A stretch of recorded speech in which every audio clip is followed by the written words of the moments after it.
Hi, Emily W. here from Lacey's CO300 section 38, and I'm part of the general health group. A little background here information for my viewers. My group's main argument is that people and the general public itself need to be mandatorily vaccinated to keep the country healthy. Breaking that down, we decided our main audience who we'd like to target would be parents with small children and college-age students, since they are the most targeted for vaccinations. My subtopic within the group was to look at the pros and cons of getting vaccinated and why parents refuse to have their children vaccinated, and looking into the reasons why they do that. Then, taking that information, my main argument would be pros outweigh cons, and that no matter the excuse presented, it should be mandatory to have all children vaccinated before they enter public or private school for the first time, and that just goes along with the group's main argument to keep the public safe, and everyone needs to be vaccinated. So my first big question that I looked into, that I asked myself and that I researched first, was what are the pros and cons of vaccines and getting vaccinated. A website generated by Dr. Amy Kinkle and sponsored by Contemporary and Alternative Medicine really gave me insight into the pros aspect, since she herself is a doctor, and I felt she knew the true merit of getting vaccinated. I found through her research that vaccine safety is monitored more closely than any other program in the medical field. It actually has to pass certain criteria before being given to the public, such as being effective in preventing the most serious effects of the disease, or it has to be effective in the age group that is most susceptible to the effects of the disease, and also it has to have far fewer side effects than the disease it's preventing. Going along with that, the vaccine adverse event reporting system is also in place to anyone who either gives or receives vaccines. It allows them to report unusual side effects. If this system gets too many reports, it takes the vaccine out of the doctor's offices, and it will revamp it and see what went wrong before giving it back to the public. Another advantage I looked for is effectiveness, and according to the National Network for Immunization Information, it's an informative network that it's mainly for parents, and it says vaccine effectiveness actually runs 85 to 95%, of course depending on the person. However, even if the vaccine doesn't really take and the person does get the disease, it will be a much milder case without all those serious complications. I really liked this site.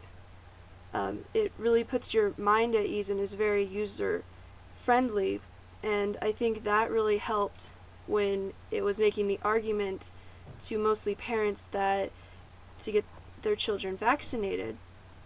So by having this increased safety, which I've talked about, and a rather high rate of immunization, this led me to the question of, could pure and simple necessity be an advantage as well?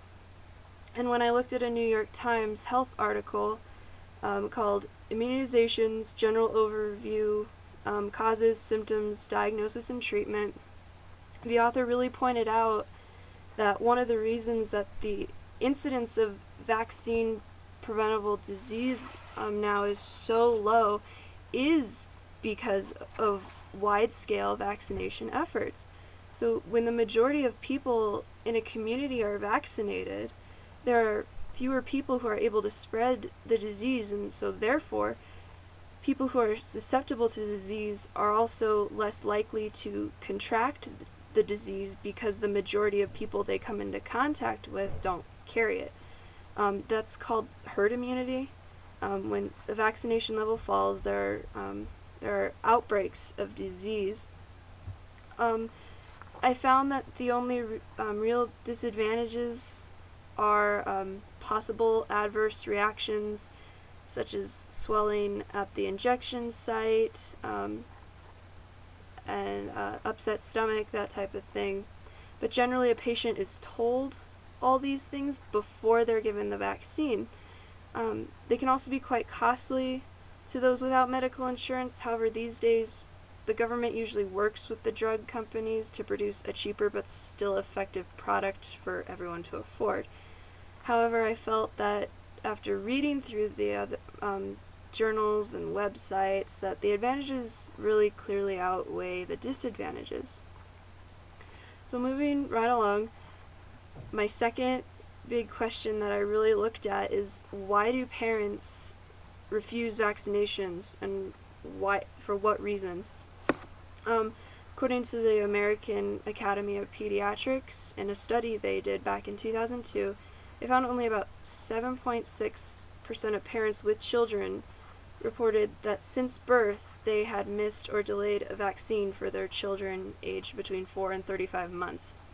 However, in this study they found that when parents don't get the vaccine, it had nothing to do with family income, public or private insurance, mother's age, or the region of the country they were in. This site also was really informative. It was more number based than actually an article, since it was a summary of a study. However, they did seem to be trying to lead parents in the right direction towards getting vaccines, which I found really helpful. And then continuing off of that, it's like, well, if parents don't use those excuses for not getting a vaccine, then what do they do?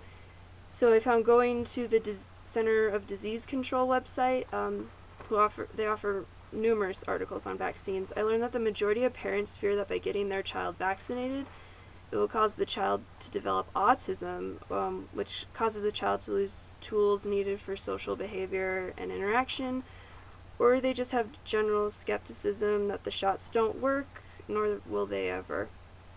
It can even be as simple as not wanting to see your child cry. Because I don't want to give my child a vaccination because it may give him some other disease isn't a valid excuse accepted in most schools. Most parents are turning to religious or philosophical excuses, I found, to get their children exempt from vaccinations, according to a USA Today article, and they're called Parents Use Religion to Avoid Vaccines.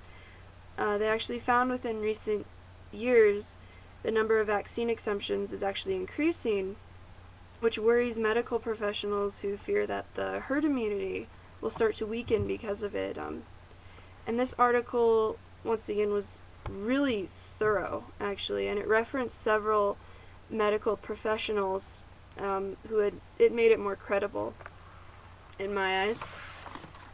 So that's the story of my journey through what I learned. I can turn it into my own alphabetical argument, which you can read later on our website, and it'll help contribute to the group.